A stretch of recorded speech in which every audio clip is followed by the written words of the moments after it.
Hey everybody, welcome to the Weapon Works podcast. My name is Zach. I'm your host, and I'm joined by the man with the coolest name in the gun industry, Russ Bacon from Nevada Cerakote. How you doing, Russ? I'm well, man. How you doing? I'm good. I'm good. For those of you guys that don't know, Russ is a fellow paint monkey. He sprays a lot of Cerakote. We have some customers in common, and Russ takes it a little step further than what I do with his lasers. And Russ is one of the few guys. I shouldn't say a few guys, but Russ is one of the guys that do what I do that I really respect his work. Does a great job. Beautiful, beautiful, and he's a beautiful man. Look at that guy. But Thank you, man. I appreciate it. Feelings mutual, by the way. well, thank you, sir. Thank you. Yeah. He's always been nice to me. We've always been friendly. There's no competition going on. So that's I love guys like that. So Russ, Nevada Cerakote, how long you guys been around, man? So officially, as Nevada Cerakote, let's see, it'll be 4 years. Just turned 4 years. But I've been painting guns for a little bit longer than that, probably about 8 or 9 years. I've actually been painting guns, and I started out with another product. I won't name names, but it wasn't as good as Cerakote.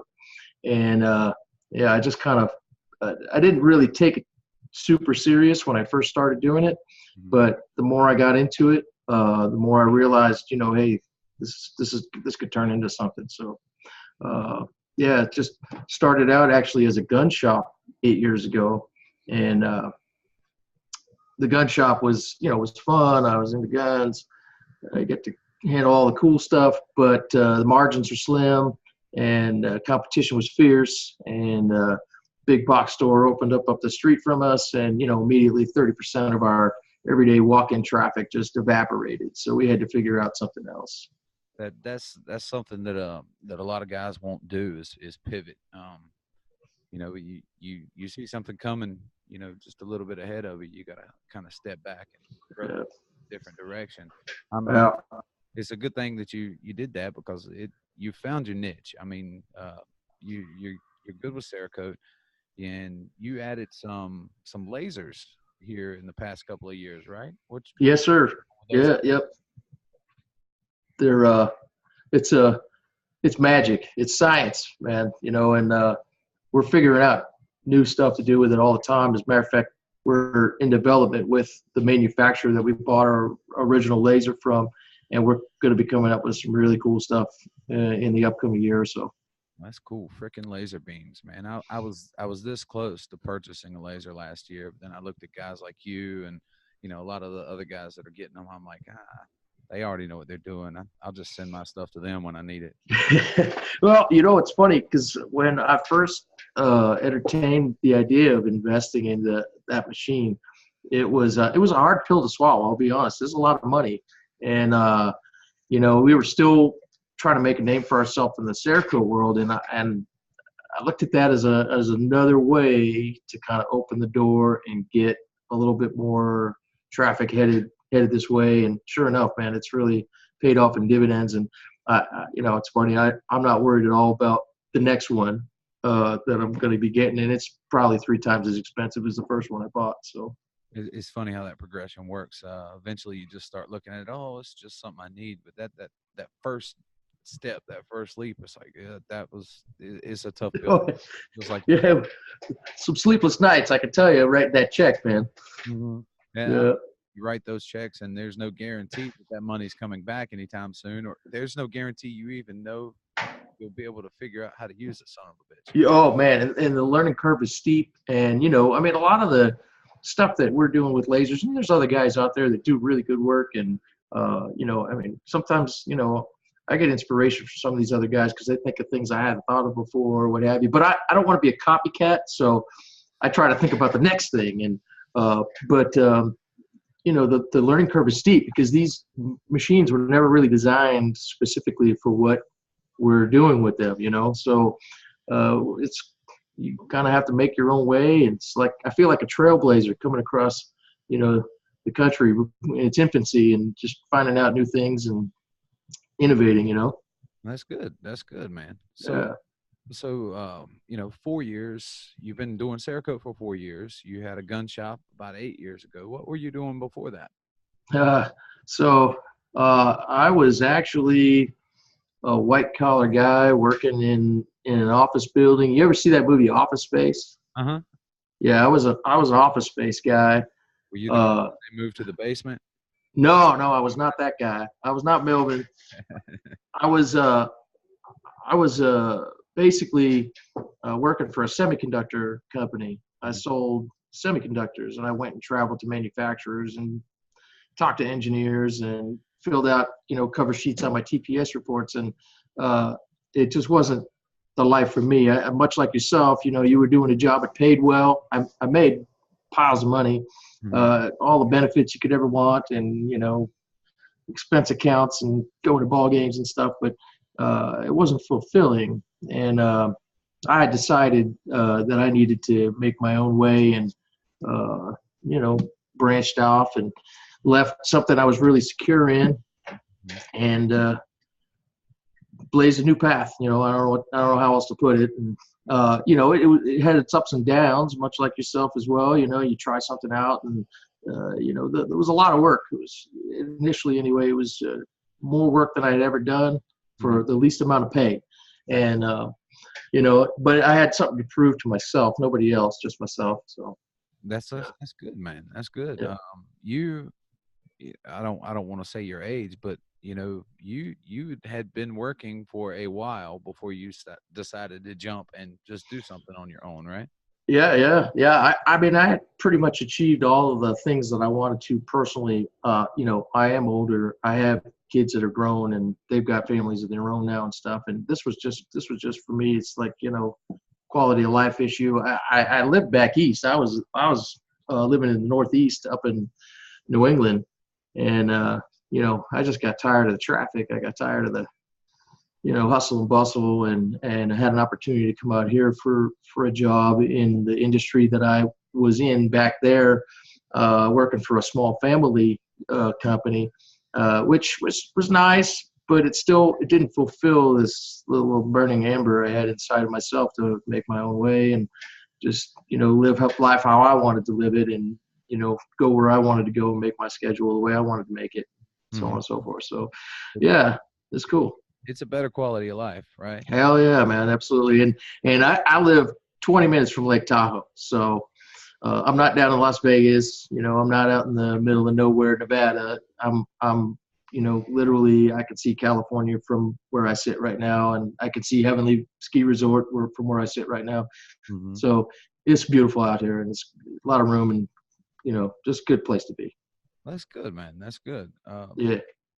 So now, when you quit your job with the semiconductor business, did you go feet first in? You went all in, all to start, or did you start a little bit, a little by little, like a side hustle kind of thing? Yeah, when I first started, it was definitely a side hustle. It was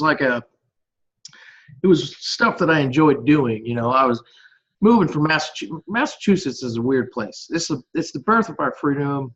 It's where everything kicked off to make America its own country. But they want to restrict you even worse than like California does, for instance. Gun ownership in Massachusetts is virtually impossible. Uh, and being a fairly mechanical guy, I like the way firearms operated and worked. And I had a lot of people who were my friends who were in law enforcement and so on and so forth. So I got to shoot a lot there, but I didn't get to really own guns myself. So when I moved out here to Nevada, I fully involved myself in the culture and the hobby, and I've got a nice little collection of guns, and I started building guns for myself and helping my friends build guns. And then the first gun that I ever painted, I bought parts. It was an AR-15, and this is before guns were painted. It was a black gun, and I made it coyote tan, Mhm. and it looked pretty cool. And I showed my friends, and they're like, "Oh man, that thing's badass." I put it up on Gunbroker as a private citizen. I sold it for like a stupid amount of money above what I that it cost me to put it together. So I'm like, you know what?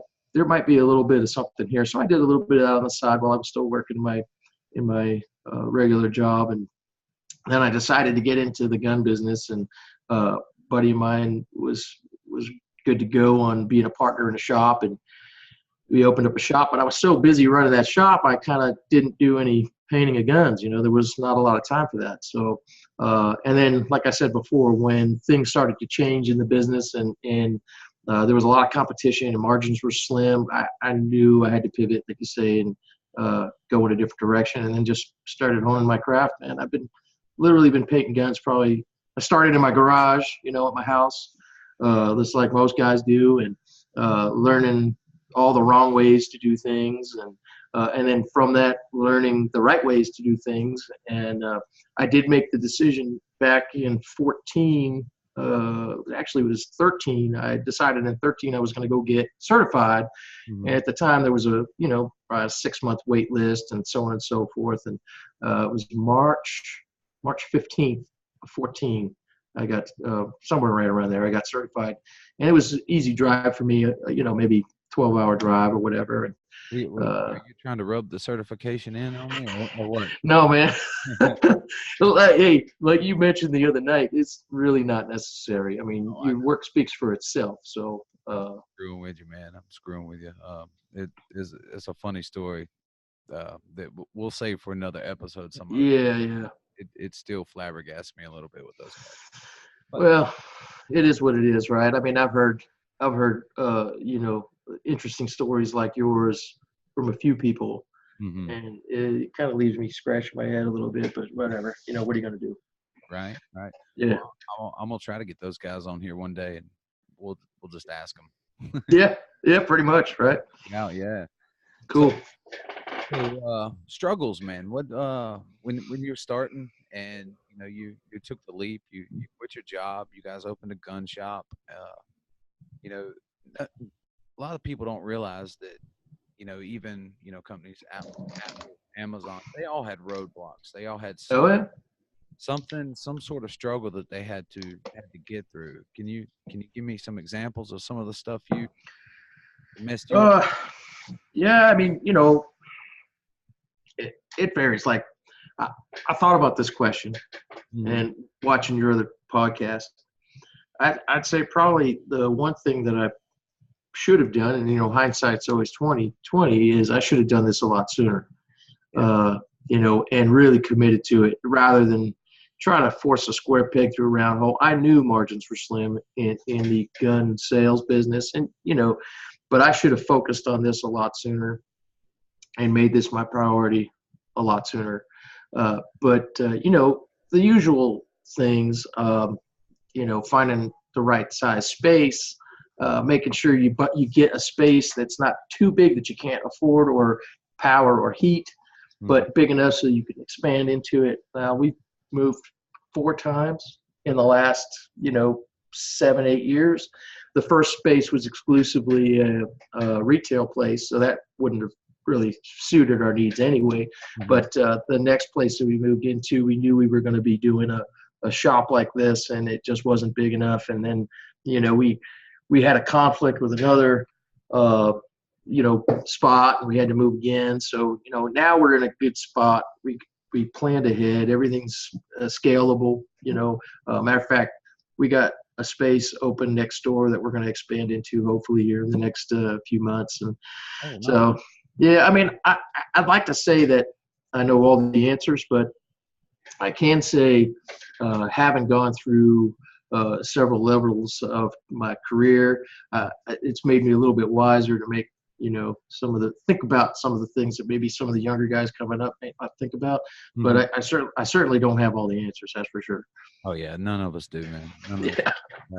I think it'll be a lifetime pursuit, and I'll probably die not knowing everything I need to know. Well, I know I'll die not knowing everything I need to know. But now I'm addicted to reading. I listen to a lot of business podcasts. I listen to a lot of Audible audiobooks, stuff like that while I'm spraying. Is that something you're into, or you just kind of? I put my head down and get to work, and I listen to a lot of music, and I listen to all different kinds of music. There's not one specific genre of music that I listen to. I do like to listen to, what's going on in the world too. So occasionally I'll put on some news or something like that just to keep myself up to date while I get my head down doing my work. But music is what really gets me. I get into the groove, and it definitely helps you push through some of those struggles. When you're 12 hours, 14 hours in the booth, and Oh yeah. that. So. Well, people don't really. It takes a special kind of person that can stand in front of that booth for 12, 14 hours. Yeah. I'm not saying there's anything special about it, but it's hard. You start going cross-eyed after a while. The painting for that long is rough on you. Yeah, my hand cramps a little bit sometimes. Yeah. That's the old man arthritis kicking. Yeah, man. It's like my hand's all shriveled and it's got some paint on it. Yeah. So I just depends. Whatever my mood is, man. I like to listen to all kinds of different stuff. I'll listen to whatever. My kick has been the Pucifer channel on Pandora right now. I listen to a lot of that. And You a Tool guy? yeah, gets me going. Pantera is another one, and then turn the Wayback knob all the way back to like a little bit of the old Metallica and stuff like that. So I'm a metal guy myself, man. A lot of people you met my wife at SHOT, right? Yeah, for sure. The little itty bitty Japanese lady. That's where we met. Was a heavy metal club. Oh, nice. We still go to heavy metal concerts every now and again together. Right on. But yeah, I kind of replaced music. She didn't. I replaced music with a whole lot of the books. I don't know. I've become addicted to that stuff. Well, I like that too. A lot of times, like if I don't really have anything, not that this has happened recently, but if I don't have anything to do, I'll actually sit down and try to come up with something new and exciting to make into a stencil while I'm listening to stuff like that. Yeah.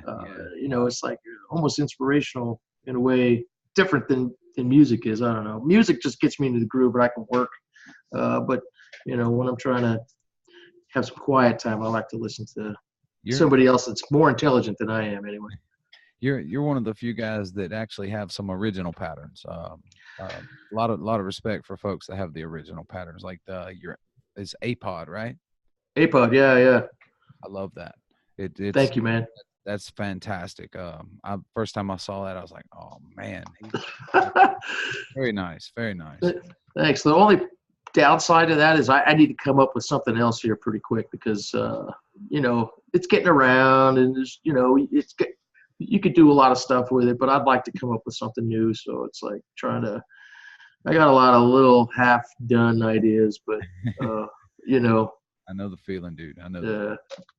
So, you guys still do retail out of your location that you're in? Mm-hmm. Yeah, we got a little spot. I mean, it's, I don't know, 12 by 12. Okay. We got a single case for pistols. We do suppressors and, we can get anything in a day or two. So it's, we kind of we like to consider ourselves more of a speakeasy shop. We're kind of off the beaten path. We don't have a big sign on the front of the door. It's kind of like a hush hush kind of a thing. And we're fortunate enough to have a relationship with some law enforcement guys, and they bring people in to our shop. So we have a good opportunity to make some sales that we don't really have to really hustle for. And because it's not our main bread and butter, it's the pressure's off, so we can just kind of do our thing. I got you, man. Well, yeah. What do you see? Is it okay? So I used to have this argument with a guy that I worked with. He was from there. Is it Nevada or Nevada? Nevada. Okay, Nevada. So Nevada. I know it sounds silly. I was from the East Coast. I came out here saying Nevada the whole time too, and everybody's like smacking that out of my mouth. So where do you see Nevada Cerakote being in 5, 10 years? What do you see happening? All right, so part of me has a vision, but part of me can't see shit. So I mean, I would like us to continue on the path that we're on. I'd like us to pick up some more, customers like we have now. So I really like bringing money and revenue and a paycheck for other people into the community, because it's kind of a small community. We're kind of a rural place. I think you are too. Um, we're the closest major city to us is Reno, and there's a couple of cats up there. One big place in particular is really big. They do a lot of stuff for Howa, and they got robots, and they're full blown production. I don't. That's not what I'm looking for. I want to continue to do what we're doing. I'd like to innovate some more with some different patterns, and maybe get a couple more guys on board and have a few more mouths to feed. I'd like. I got a really good guy working with me now. He's fairly new to this, but he's got the makings of a real good shop manager. And I'd like to do some more, traveling around and trade shows. I got a couple of cool ideas, and I'm kicking around for stuff that, I want to go have some fun. I don't want to work every day in the shop. I'm going to work every day, but just not in the shop, and just get out and kind of, do some more traveling with this business. But yeah, just bring more opportunity for people to, learn this craft. And I like teaching people. So, you said it a whole lot like what I believe. You want to help other people. You want to help provide for other people. I've had people call me greedy because I want to make a lot of money, and I'm like, I just want to help people. Yeah. You can't help anybody if you're worried about paying your light bill. So, amen to that. And that's a really good way to look at it. I want to help people provide for their families. I like that. I like that a lot.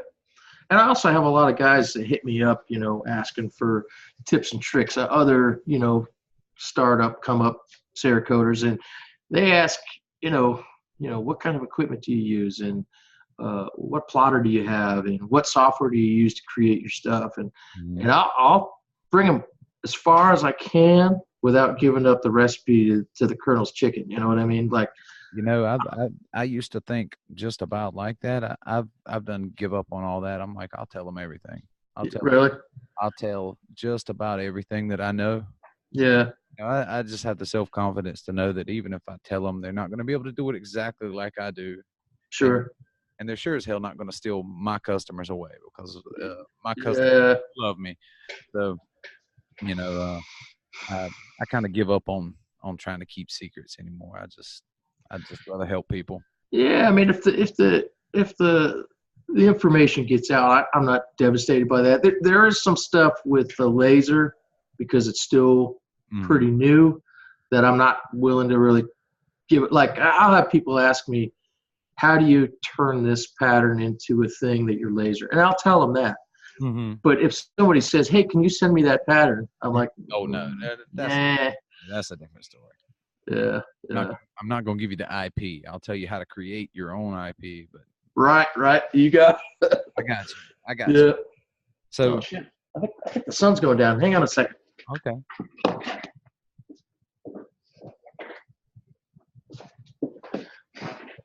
The sun was about to go down. It's gonna be dark in here. I got you. So, what you got new going on, man? You've already told us about expanding to the place next to you. Yep. That's a pretty big move. Congrats on that. Thank you.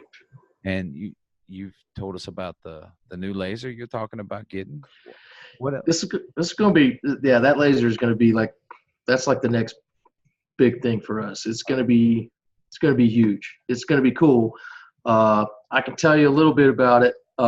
It's essentially going to change a little bit of the way people approach Cerakoting a little bit.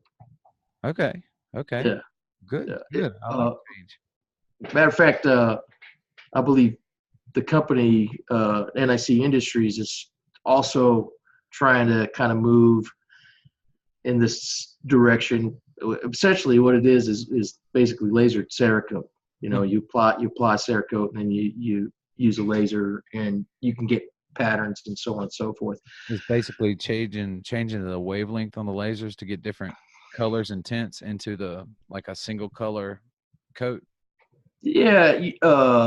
So I don't know if I did this pistol. I was actually at NRA show, Mhm. and I was talking to some cats about Cerakote because they had some stuff in their booth, and I was wondering who did it. And one of the guys personally wanted his gun to look a certain way with a specific pattern, Mhm. and a very intricate pattern. And he was told by the guy that does their Cerakote that it would have to be hand painted and it would take forever. It'd be very expensive. I came up with a different solution using the Cerakote all layered at once, so 3 colors, and then use the laser to remove selectively certain parts of Cerakote, either by vaporizing it or changing the color of the pigment. Okay. And it really came out stunning. It was stunning, and the guy was over the top pleased with how it came out, and that got me to thinking if I could apply that to a larger scale in a certain way, then maybe there was something to it. So we're working on that right now, and there's been a lot of roadblocks. It's taken a while too, software issues and so on and so forth. But it's going to be pretty big, and we're looking forward to that. I'm excited to see that. I mean, you got my cell number, or we're on that ad. Make sure you keep me abreast of that and let me know if I need to go find Heck a job. All right. yeah. No, it's not like that. There will always be, the yellow stencils are never going to go away. So, yeah. I got you. Yeah. So, all right. So, I know your age. I'm not going to tell you. I'm not going to say your age online here, but say you go back to 20-year-old Russ, and you can tell him a couple of things about how to improve his life, in the future. What would you say to that little fella? Save more money. Mm-hmm. That'd be one. Buy a house as quickly as you possibly can, even if you don't think you can. You got to get yourself into that situation, because hell, if I had bought a house, when I was 20, I would own it right now, and it'd be worth probably 10 times as much as I paid for it. Mm-hmm. But just don't compromise on taking care of yourself when it comes to your happiness. That's probably the number one. All those other things are just, superficial. But definitely, if you want to do something, there's nobody that's going to stop you from doing it but yourself. Yeah. And especially early on, when you're young and you're dealing with all the youngsters around you, none of them have better ideas for you than you. You have the best ideas for yourself. Beautiful. That's pretty much it. Well put. I like that. Thank you. So, that pretty much concludes the interview portion of this segment. No. But man, tell these guys how they can get in touch with you, how they can reach you, your social media and your website and stuff. Sure. So Instagram is, I'm kind of a slave to social media, man. I really hate it, but it's a necessary evil. So our Instagram is Nevada Cerakote, and we have a website, nevadacerakote.com. The website isn't great. We're working on developing a new one. We've got some templates in place. We're going to be offering a few products for sale through there. I really like your coffee cups, by the way. I was hoping I'd be number 17. I was catching you live. Do you want one? I'll send you. Hell yeah, man. That's a badass cup. Dude. It's a big freaking man mug, man. 20. I know. That's what I'm talking about. I'll get you one in the mail tomorrow, bro. Let me 10-4. right now. But yeah, so say so, man. It's all good. I don't walk around like with my hand out all the time, Yeah, but it's all good. Wow, man, it's not a handout. Yeah. You remember where we first met? What, three shot shows ago? Yeah. Yeah. At the Leatherneck Club. I saw you walking past with your hat on, and that's right. I was hanging out with Mike that night. Yep. Mm-hmm. So that was pretty cool, man. Ever since then, I like being friendly with guys like you say, that do good work, and I find find inspiration, even if it's just wow, man, look at what he's doing. I can do that and do Hmm. it my way, and so on and so forth. And Mike's been a good dude too. I've talked with Mike on a number of occasions. Actually, I linked up with Mike probably through Instagram or something, a long time ago, and he was helpful right at the bat. And I got a lot of respect for him morphing into what he's done. I mean, he's Mr.